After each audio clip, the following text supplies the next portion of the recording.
YouTube, hello and welcome once again to a very different video on my channel. As you might have already seen, I did a video like this yesterday, but it was filled with spoilers, and I figured, hey, you know what? I should probably do one without spoilers for anyone that is coming into the Yakuza franchise new, or possibly wants to get into it, but has maybe not heard about the problems that the newest remake has, being Yakuza Kiwami 3. So this is going to be a short, hopefully short, a little discussion video. I'll go over the things that I do like about the game, the things that I don't like, the problems that this game has overall, and yeah, it should hopefully be a nice, simple discussion video. And if any of you value my opinion, here it comes. So let's get started. Now, right off the bat, before we get too far into Yakuza Kiwami 3 and Dark Ties, if you're someone new to the franchise wondering if you should buy this game, no, don't. I cannot personally recommend it. I would rather recommend that you get the Yakuza collection for the PS4 or on Steam that has the HD remasters of the three PS3 titles, being Yakuza 3 Original, Yakuza 4, and Yakuza 5. Please, get that, play those games instead. Don't spend your money on this unless you get it for like insanely cheap, or you get it secondhand so that way RGG doesn't receive any money from you purchasing this, like I did, because I did not get this firsthand, I got this secondhand. So RGG did not get my money for this game because I did not want to support the bullshit that they did in this. But that being said, I did play the game myself because I wanted to experience it. I am a big Yakuza fan. I've been a fan of this series since 2020, so while I haven't been around since the very start of this franchise back on the PS2, I have since gone back and played the PS2 games, and I've played literally every other Yakuza title that exists in English, including even the PSP spin-off that was Japanese only thanks to a fan translation patch. So I'm a bit of a veteran when it comes to the franchise, so I do know what I'm talking about. So, right off the bat, why am I saying don't get Kiwami 3? Well, one of the biggest reasons is probably the biggest controversy that, if you're somewhat in the Yakuza fandom, you probably heard of. And that is the recasting for one of the villains in this game being Go Homozaki. Specifically this version. This is the original one that was in basic Yakuza 3. This is the one in Kiwami 3. And the reason why is because this version of Hamazaki is voiced by a sexual predator. I forget the guy's full name, but I know part of his name is Kagawa. He was guilty, I forget how many years back, of like sexually harassing slash assaulting 2 or 3 different women earlier. And if you know anything about Japanese laws with sexual harassment and everything, they're pretty freaking lax about it. So dude really didn't receive any kind of punishment for it, and it's absolutely insane that they would purposely, yes, purposely pick this actor to play Hamazaki just because he gave an authentic performance as a creep, because he actually is a creep, instead of just, hiring a goddamn actor to play a creep without actually being one himself. Like, that's literally the whole point of the profession, and for some reason, they went out of their way to hire a sexual predator to voice a pretty important character, not only for Yakuza 3, but for bits of Yakuza 4 as well. Like, this is an important character, and thankfully, we probably won't see him again, because the director of RGG has already said that Yakuza Kiwami 4 or any other further into the series is never going to happen. So we're probably never going to see this character again. We'll hopefully never hear from this voice actor again regarding this franchise.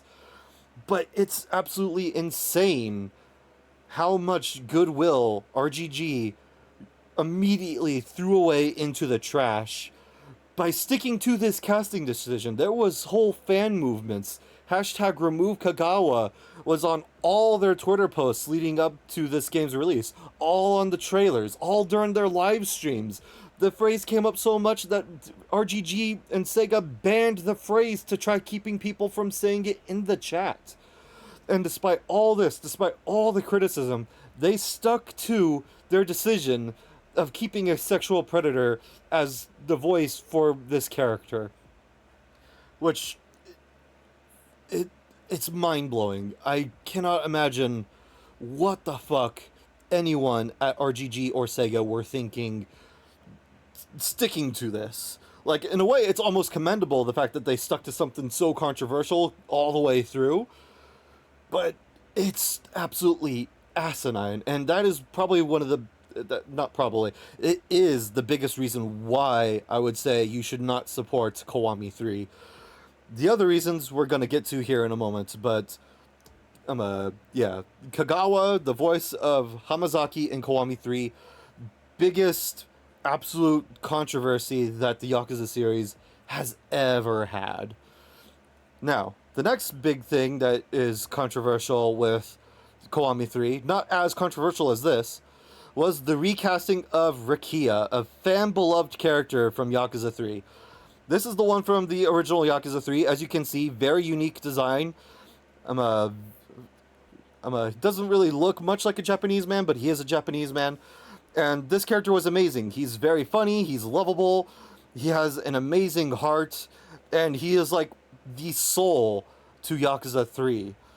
And they recasted and replaced him with this generic looking motherfucker.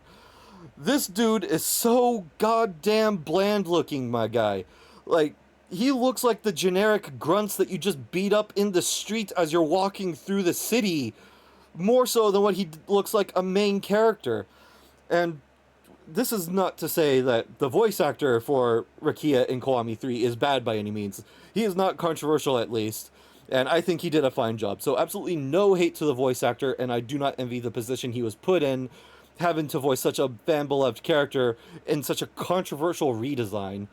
Like, this design is just so completely dull and boring. It does not stand out in the slightest. And another problem is, it seems like RGG also didn't really care to try getting people to like this version of the character, because a lot of like the side quests for people who are not familiar with the Yakuza series, side quests in the Yakuza franchise are called sub-stories. The sub-stories that pertained to Rikia in the original Yakuza 3 that helped flesh out his character even more, help build his personality, and help you grow attached to him, all of them were cut from Kiwami 3. Except for one sub-story that got turned into part of the main story for Kiwami 3, which is the one good change that they did. But the other side stories that involved Rikia that helped you get to know and love this character, gone. So the design is bland, no one likes it, and RGG apparently didn't even think to try leaving in enough content to even attempt to get people to like this version of Rikia. So it's just, why? Why do this? You know? Like, why cut that much content? Which is another major reason as to why I cannot recommend Kiwami 3. Because Kiwami 3 cuts roughly 60% of the content from the original Yakuza 3. Now, what do I mean when I say 60%? 60% of the content. In Yakuza 3 original, there was 100 sub-stories. Some of them being some of the most beloved in the franchise, like a wrestling sub-story between Kiryu, Rikia, and one of Kiryu's kids, Taichi, that really helped people bond with Rikia. There was another really famous sub-story, the Cafe Alps murder investigation, which was probably, if not the best sub-story in the entire Yakuza franchise. There was another really touching sub-story in Yakuza 3 where Kiryu comforts a trans woman for her decisions and her lifestyle that was completely cut. Over 100 sub-stories in the original Yakuza 3, and Kiwami 3 barely has 31. Barely 31. And these sub-stories in Kiwami 3 end super fucking quick. It's a lot of the sub-stories in Kiwami 3 are you talk to this person, you go do this thing or beat up this person, you get the resolution cutscene, and then it's done. That's it. Sub-stories in this game go by so fucking fast, and I managed to finish all of these sub-stories before it was even nearly halfway through the main game story. So if you're someone that likes to do all the side content before delving into the rest of the story, you're going to be done with the side content very fucking quickly, because none of it lasts. And to put it into frame, Yakuza 3 and Kiwami 3 both are 12 chapters long. In Yakuza 3 Original, there's sub-stories to last you the entire length of the game. I believe the new ones unlock in each chapter. In Kiwami 3, you'll be done with all of the sub-stories, nearly all the sub-stories, by chapter 7. So literally barely halfway through the game, and you'll already be done with all the sub-stories, and you'll literally have nothing to do but blaze through the story. It's absolutely asinine how much they cut. And it's not just the sub-stories that they cut, there's other features that they cut too. Most importantly, one of them being revelations involving this character, Mack. And I'm not even going to start a discussion about how RGG cut the only relevant black character to have ever appeared in a Yakuza game. We're not going to even open that kind of bag of worms right now. But for those of you who don't know, Mack is a side character introduced in the original Yakuza 3 that persists in both Yakuzas 4 and 5, who introduces this concept to the player called revelations. Revelations are these little quick QTE time events that play these cutscenes that are absolutely ridiculous and hilarious, that add a lot of life to the world of the Yakuza series, that show you, hey, crazy stuff doesn't just happen to the main characters. Crazy stuff happens to civilians and stuff too. And these revelations would help unlock new heat moves or combos and stuff for the main characters to learn. And this concept, completely gone from Kiwami 3. Mack doesn't exist, revelations don't exist. It's just completely gone and not even replaced with anything else. And it's insane because, well, sure, revelations aren't, dramatically important to the series overall. It was only in 3 games. These little things added so much to the PS3 era of the Yakuza titles that removing it from Kiwami 3 feels like a slap in the face. It just does. A lot of this feels like a slap in the face. Rakia's bland redesign feels like a slap in the face. Hamazaki's voice change to a sexual predator is a literal goddamn gut punch. And freaking, they spit on you and fucking killed your dog while they did it. It's fucking insane. Now, that being said, not everything they did with this game is completely negative. So let's try to get into some positives. So, with over 70 sub-stories cut, did they add anything to replace it? Kind of. They did add in some content. So for Yakuza Kiwami 3, they added in this new storyline called Bad Boy Dragon, which I will bring up an image right here. Bad Boy Dragon. So this is kind of like the clan battle modes that existed in prior Yakuza games. Basically, you just recruit a bunch of people, you go into these big group fights with them and yourself, and you take down, a rival gang and stuff. This one featuring Kiryu joining a woman's biker gang and helping stop a rival biker gang. It's honestly a pretty sweet story and everything. It's honestly not bad and all that, but it also ends really, really quickly. You can finish the Okinawan section of this sub-story literally as soon as you get it. It is not hard to complete. And then you can complete the Kamurocho half of it really pretty much immediately once you unlock it in Chapter 7 of, oops, I'm forgetting how to spell and stuff. Once when you get it. But let me show you some quick gameplay here. I'll skip the story stuff. Do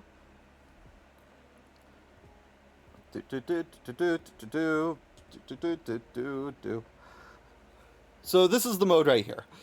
You ride around on a bike, you go into these warehouses down here, and as you see, you get into these big brawls. You clear out each of these warehouses until you eventually get to the end where you fight the quote-unquote boss for each section. And this is pretty much the entire mini game. There's also like just overall like big group battles that don't involve the motorcycles and stuff. And like I said, this mode is fine and everything. This is essentially what replaces the Hostess minigame from the original Yakuza 3, which personally I've never really cared for the Hostess Club minigames in any of the Yakuza series. While I do love the stories that are tied to some of them, like the ones in Yakuza 3, or sorry, the one in Yakuza 0 and Yakuza Kiwami 2, overall, I never really cared for the Hostess Club games, and I think this was an okay enough replacement. But the problem is this mode, even though it doesn't last very long, it's just dull and a bit tedious. It's really not that fun to play. It gets boring, despite how lovely the story can be in certain moments. The camaraderie between Kiryu and his gang, it's really nothing special in terms of gameplay. Unfortunately, it's just kind of boring. So the other thing that they added is more stuff for Kiryu to do at the orphanage with his kids. Because one of the positive things about the original Yakuza 3 was being just a father to Kiryu's adopted kids in the orphanage that he runs in this game. And it's pretty great. There's a lot of stuff here, a lot of new things that you can do. So let me show you here, if the video wants to load. Okay. As you can see here, there's a cooking mini game. You can also help the kids with homework later. And each of the kids get their own sub-story as you like get their affection up and everything. I'm trying to see if there's a... it doesn't look like the homework and stuff is in here. But you can cook meals for the kids, you can help them with their homework, you can catch bugs with them in like this weird little bug catching mini game and stuff. You can also like do this like sewing mini game thing, which is kind of a weird addition, but it's there. And you can also do farming to get produce and everything to raise money to upgrade the orphanage and all that and stuff. And honestly, I feel like this is overall a pretty decent addition to Kiwami 3. Like, there's nothing really bad about this. The only thing that just sucks is that you lost a lot of the sub-stories that the kids were originally a part of from the OG Yakuza 3. But I think this new content is overall good, even though it is essentially just rehashes of content that we've seen in other Yakuza games. Like, the cooking minigame is just recycled from the cooking minigames in Like a Dragon Ishin and Pirate Yakuza. The helping the kids with homework, it's just a rehash of the personality and intelligence quizzes from Yakuza's 7 and 8. It's rehashed content, but it's rehashed in a way that I still like. So that's all that they added to replace the amount of content that they cut, aside from the new story that they added, which is going to have very, very slight spoilers. To talk about Dark Ties, I am going to talk about the main character of Dark Ties, which is a small spoiler, but don't worry, it's nothing that you guys should be worried or concerned about knowing ahead of time. Because honestly, if you see him, you pretty much... When you first see him in a cutscene, you're already going to know, like, oh yeah, this guy's going to be the main big bad, whatever. Like, it's really not a surprise. But first, let's get into the actual gameplay of Kiwami 3. Now, this I also feel is a positive. I personally enjoy this combat over the original Yakuza 3. The original Yakuza 3, for those unfamiliar, was often referred to in the community as Blockuza, because the enemies would block all the time, and it was really difficult to get around blocks in the original Yakuza 3. It was annoying as hell. And in this game, there's still quite a lot of blocking. You can even see the enemies here blocking Kiryu's attacks in this game, but they give you options to better break guards in this game, which I feel is a massive plus. They also give you a new combat style, letting Kiryu use a bunch of Okinawan traditional weapons and everything, called Ryukyu style, I think, if I'm remembering correctly. I honestly did not use the style too much, because while I do enjoy the moment-to-moment gameplay of Kiwami 3, there's not a whole lot to really do with the gameplay, because again, they cut so much goddamn content, and also, this game is dramatically easy. Like, this has been a problem for the past couple of Yakuza games that they've released, but it is insanely easy to get through this game, even on the harder difficulties. And I'm not someone that plays these games for the difficulty, but if you're looking for a challenge, the most recent Yakuza games, and especially Kiwami 3, are not going to give you it. There is no challenge to this game. It is easy to get through. Absolute cakewalk. And the new style that they introduced, the Riku style, the one with the weapons, makes it even goddamn easier. So, yeah. An easy game made even easier by the new combat style that they introduced for the main character. I personally did not even bother really using it outside of the moments where I absolutely had to. It's just, it's there, it's cool, and maybe it's your cup of tea more than what it was mine.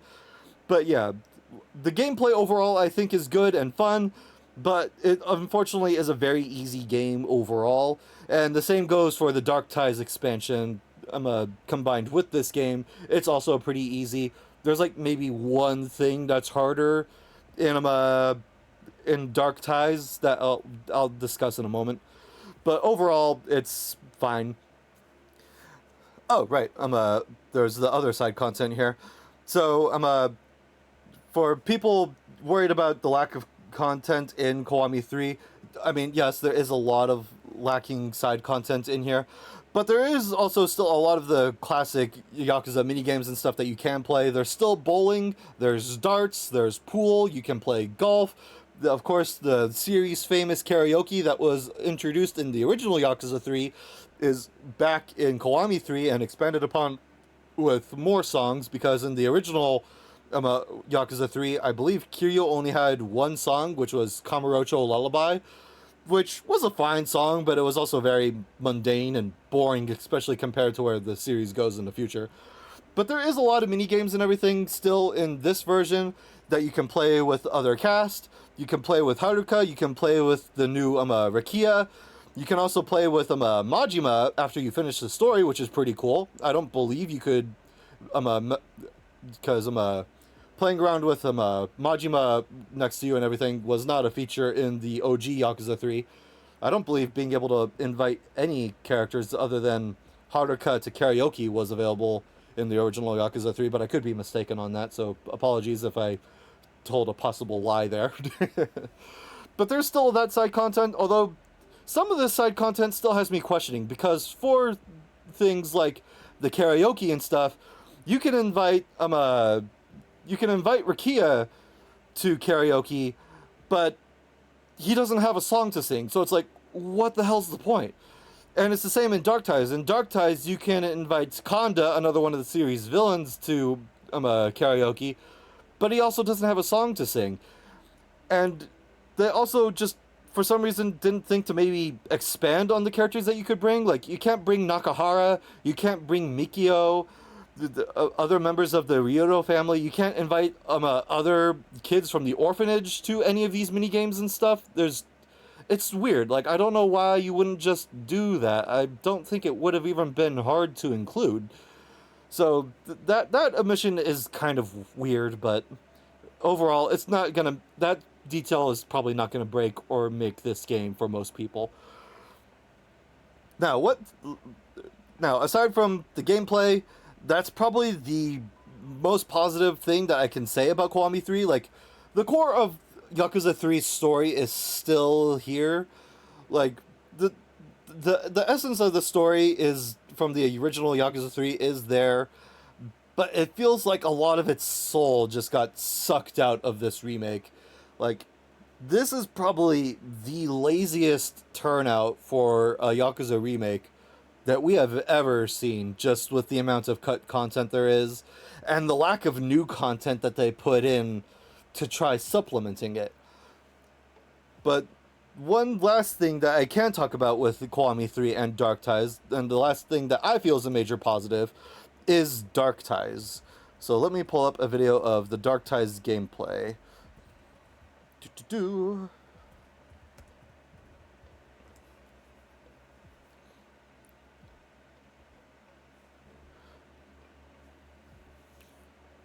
Sorry, internet is slightly slow.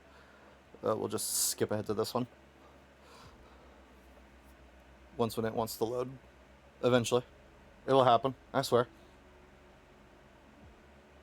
Man, this is so awkward because this kind of loading did not happen during my original discussion video. God damn it. Okay, there we go. So, Dark Ties is a new story addition to Kiwami 3 that features, for the first time in the series, the central playable character being one of the main antagonists of the games. And case in points for this one being Mine, the main antagonist from the original Yakuza 3 and of course Kiwami 3. You get a little bit, you get his backstory and everything, and how he came into the Yakuza, and how he became obsessed with Daigo Dojima, the head of the Tojo clan. Oh, my stream crashed. I'm streaming as I do this.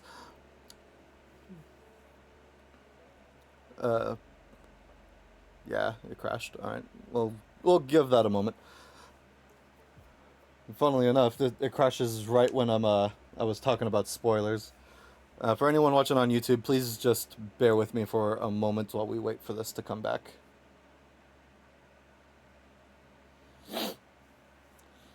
You can just skip ahead, of course, if you don't care to watch me pause for a moment.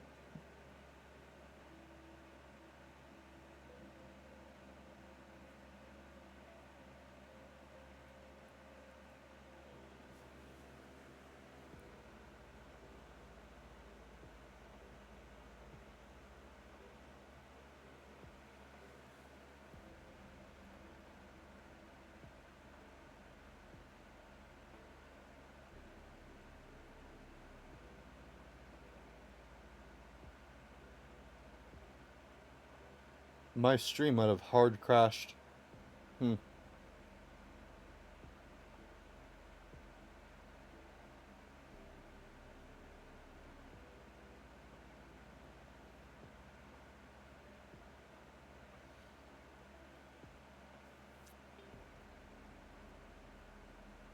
Oh, we might have big crashed. Oh, geez.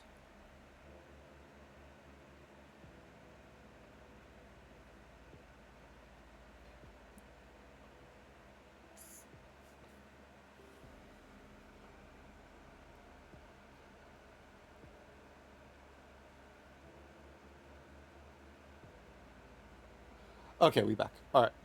Sorry about that, YouTube. Again, if you didn't care for the pause there, you can just skip ahead to when I resume the video and start discussing. Anyway, as I was saying, Dark Ties, for the first time in the franchise, you get to play as one of the main antagonists of the series in the central protagonist role, this one being Mine Yoshitaki. I think that's his last name. I might have forgotten. Mine.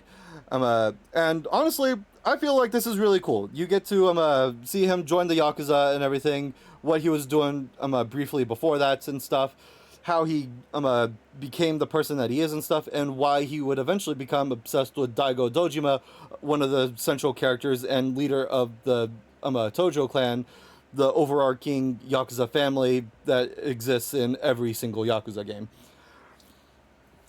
And honestly, I feel like this was probably the best thing to come out of Kiwami 3, even despite the controversial ending, which we are not going to talk about Kiwami 3 or Dark Ties endings here. Those would be massive spoilers, so those are not going to be brought up here. If you want to hear me discuss those, click the other video. In the other video, I pretty much talk about a lot of this. This is all just a rehash, but minus the spoilers for those that are brand new to the franchise. So if you want to hear about the controversial ending and all that, click the other video. But for now, yeah, this was a cool addition to Kiwami 3. This is probably the only thing that would even make Kiwami 3 justifiably buyable for most people, is this content here. Because getting to play as Mine is honestly really cool. He's a lot of fun. He has a very fun playstyle and everything. It's very over the top and angsty, like this meter here with his chained hearts that you can build up, and then you can release those chained hearts to unleash Mine's inner darkness to like do this kind of like super rage mode, whatever, where he goes all out with his attacks and deals increased damage and everything. It's pretty funny. And yeah, it's overall just a really fun mode. Like, it's not bad. The problem is, it's really, really fucking short. Now, when I say that it's short, I mean it is short. For those unfamiliar, Yakuza games typically take around 30 to 40 hours if you're focusing mostly on the story and not so much the side content. And even some of the smaller side games like a Dragon Gaiden Man Who Lost His Name, or Pirate Yakuza in Hawaii, which were a bit shorter. Those were about like 10 to 12 hours to finish or something like that. To finish the story in Dark Ties, if you're not doing any of the side content, you can honestly finish the whole story in like 3 hours. It goes by insanely quick. And that sucks because it's honestly really, really fun to play as Mine. It's fun getting to see his story and everything. Because Mine is one of, if not the most beloved main antagonist from the whole franchise. So the opportunity to have more of him, but so little of him at the same time, is baffling to an extent. Because as much as I personally enjoyed Dark Ties, they really don't give you a lot to do, sadly. The main story is short. The side content that you get is short and kind of meaningless. There's just not a lot here for you to do with Mine, sadly. You get this mode that I'm showing off right here, Survival Hell, which is essentially the dungeon crawler mode that was introduced in Yakuza Infinite Wealth, but made into the typical brawler style combat instead of the turn-based combat that is in Yakuza 8. You get this mode. You also get the traditional Coliseum mode where you just fight dudes in an arena. You also have the normal like quote-unquote sub-stories in the open world and everything, where it's all tied to this new like mechanic, whatever thing that they call Konda damage control, which, for those unfamiliar, Mine's connection to getting into the Yakuza is through other series antagonists, other Yakuza 3 antagonist, Konda, who is not a great person, let's say, because Konda, he's a piece of shit. And there's a reason why there's a minigame called Konda Damage Control. I mean, when you are first introduced to him in Dark Ties and everything, he is literally just exiting jail because he got locked up for raping a woman.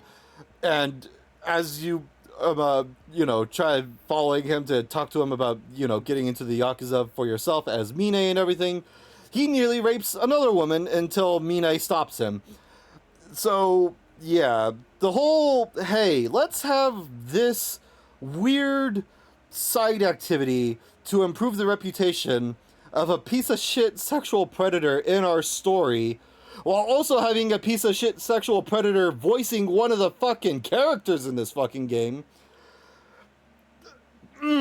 That just feels disgusting, doesn't it? That feels really gross. It leads to some funny moments in Dark Ties and everything. There's a lot of funny conversations between like Mine and Konda and stuff, and just about how stupid and absolutely ape-ish Konda is overall and all that. But yeah, the whole let's improve the reputation of a sexual predator while they themselves, RGG, hired a sexual predator, the tone deaf doesn't feel like a strong enough phrase for this entire scenario. Like, there's tone deaf and then there's whatever the fuck this is. But hey, at least Kanda is just a sexual predator within the game universe. He's not an IRL sexual predator, at the very least. But anyway, yeah, there's also most of the side content available in Kiwami 3 in here. You can go bowling with Mine. You get karaoke with him, although you only get the one song, sadly, with Mine, which, I mean, they at least picked the best song out of all the Yakuza franchise for him to sing. But, yeah, unfortunately, only one song. And there's all the other side activities and everything. And, yeah, like I said, it's a very fun mode. Also with Mine, you get money very quickly, which, if you know his character in the game and everything, if you know his role in the story and all that, it makes sense why he gets so much money so quickly, and you use that money to get upgrades for him and everything, to improve his abilities.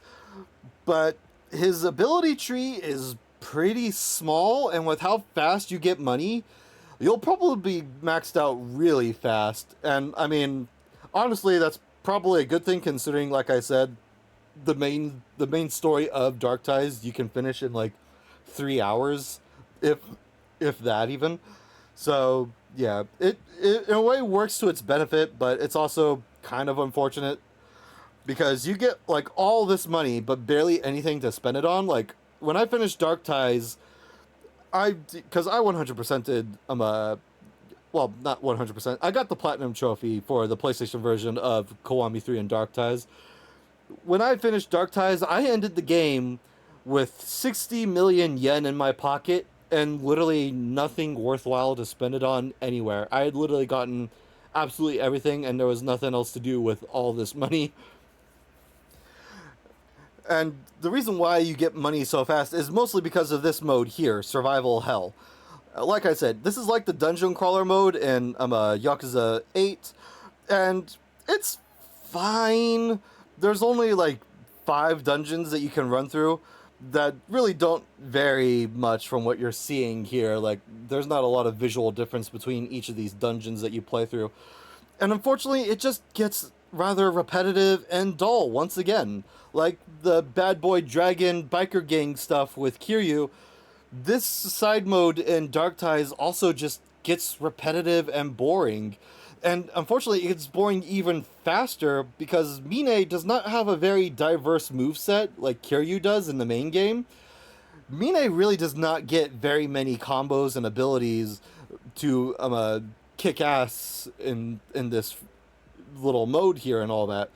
So you'll be doing like the same basic combos and stuff on enemies in here like 100 times over, and you're probably going to be bored seeing the same thing over and over again because there's just no real options for Mine to do anything really outside of just the small moveset that he has, which sucks because, like I said, Mine is a very beloved antagonist in the Yakuza franchise, and it makes sense why they would want to make a spin-off involving him.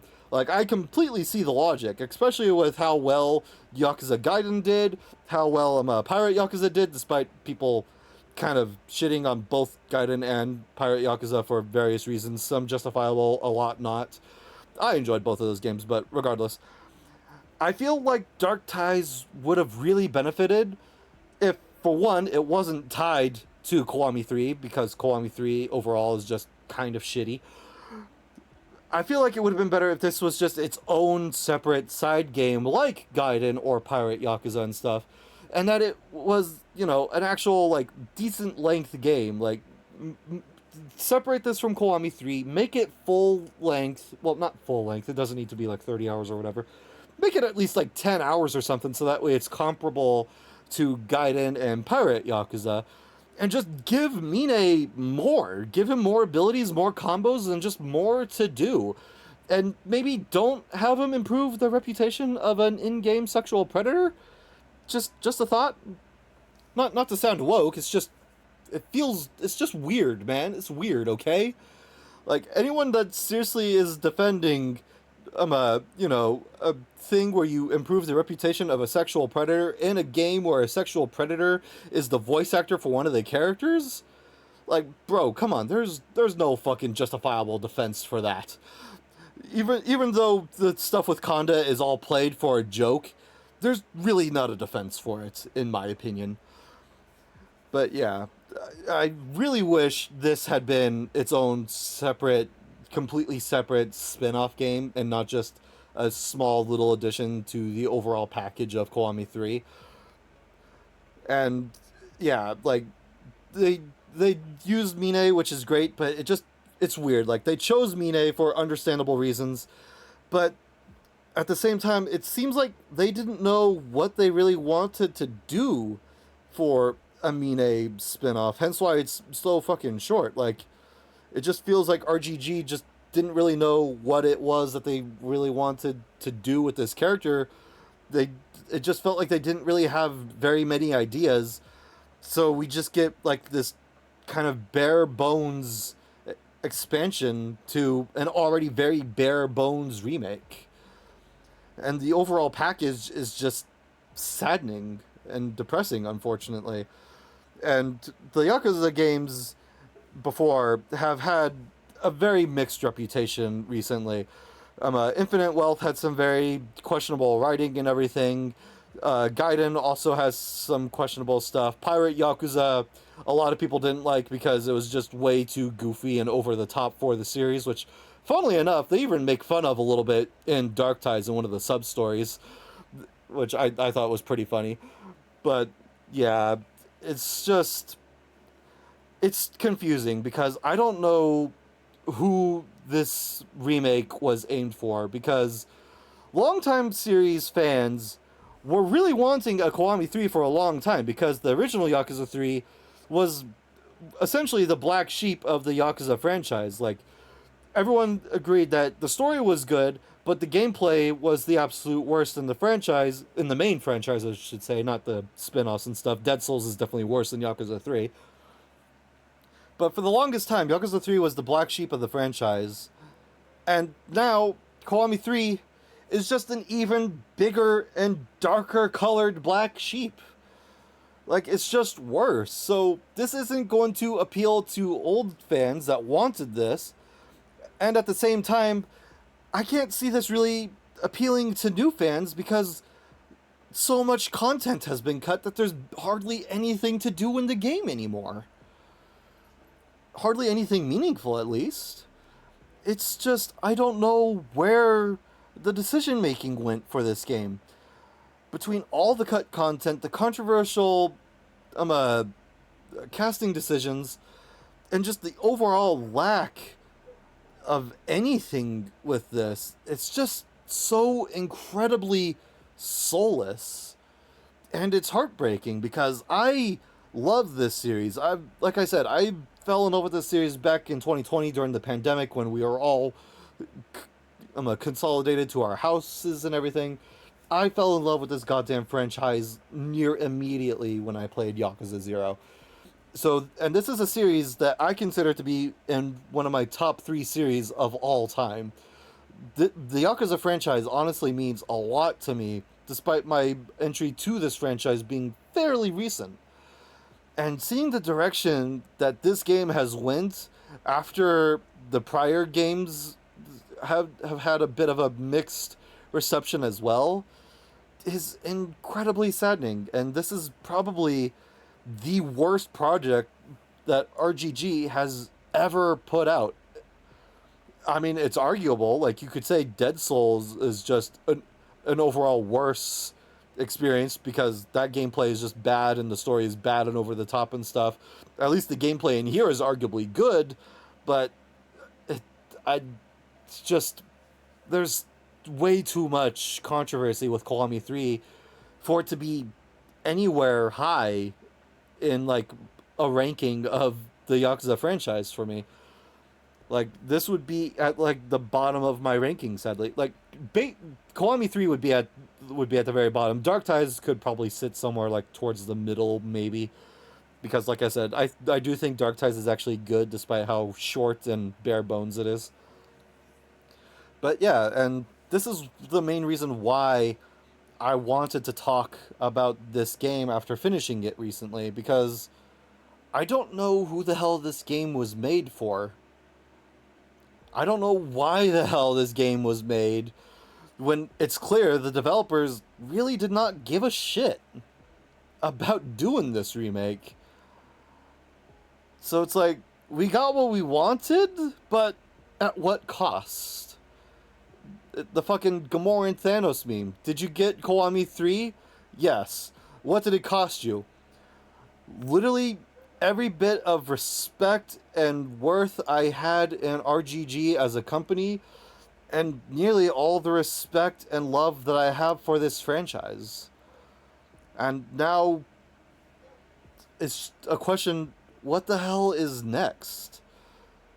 Because with the Judgment spin-off series, we still have the issue of Yagami's actor probably never going to be in the games again, and we might not ever get a third Judgment game. I think it's been said that a new Judgment project is not anywhere near development, so we might never see that side series again. I don't know if we'll see any side series after this, and I don't know what to expect with Yakuza 10, especially with the trajectory that this series has had. And now there's Stranger Than Heaven, which apparently is also tied to this series, which, I mean, I'm gonna hope that Stranger Than Heaven is good for what it is. I don't know how the hell its story is gonna really tie to the Yakuza franchise and all that.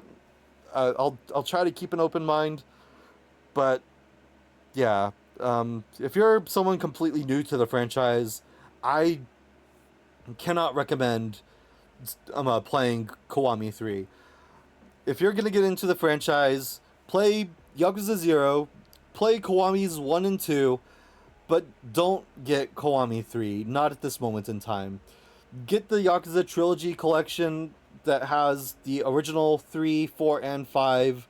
Those games are still plenty good and fun to play. Continue on with the rest of the series after that, but don't play Kiwami 3 and Dark Ties. As much as I liked Dark Ties, I cannot recommend this package. So, as my friend in chat is saying, brief summary as to Yakuza 3. Positives: gameplay, Mine Story Edition, the orphanage content that was added. That's it. Negatives: hiring a sexual predator, a massive cut in content, a failure of a redesign of a fan-beloved character, and one of the worst casting decisions I have ever seen a video game publisher ever stick to. Also, the game is ridiculously easy, even on the hardest difficulties. And that's about it. If you're someone new to the Yakuza franchise, I do hope you're able to get into this series, because despite all the problems that Kiwami 3 has, it's still a really good series. There's still a lot of heart and love in this series that I feel can still be enjoyed, especially if you're going back to play Yakuza 0 and all the other older titles and everything. There's still a lot of good to this franchise, and I hope to God that this is the worst that the series ever gets, and I hope we're back on an upswing after this title. But I can't lie, I'm very nervous for this series. I love the Yakuza Like a Dragon franchise so goddamn much, but recent business decisions by RGG have left me in a state of just anger, confusion, and fear. Because if this is going to be the quality of the series going forward, just what the hell is going to be the next Yakuza title? What is that game going to try passing under the radar? Is it even going to have that much content? Is it even going to be worth our money? Where the hell is the future of the Yakuza series going after this?